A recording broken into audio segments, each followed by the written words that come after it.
Magandang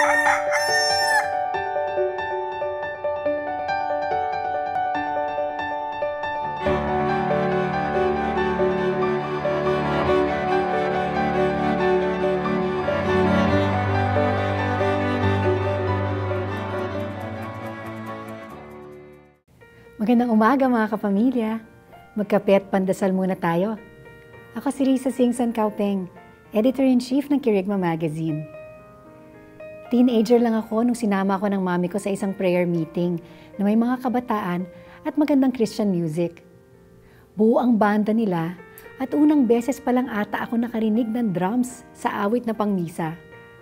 Ito ang naging simula ng pagsali ko sa music ministry at habang buhay na pagpupuri at pagsasamba sa Diyos.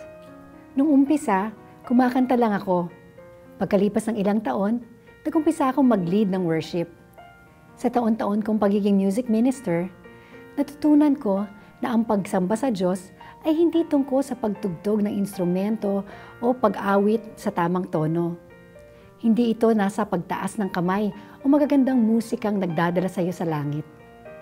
Oo, umaawit ka sa harap ng maraming tao. Ngunit isa lang talaga ang tagapanood na dapat nating palugurin. Siya ang Diyos na ating pinaglilingkuran at pinupuri. Kapamilya, ikaw ba'y nagpapasikat sa madla o nagbibigay galak sa kaisa-isang tagapanood mo? Tayo magdasal. Lord, paalala mo sa amin na lahat ng aming ginagawa ay inyong nakikita. Naway maging kalugod-lugod ito sa inyo. Amen.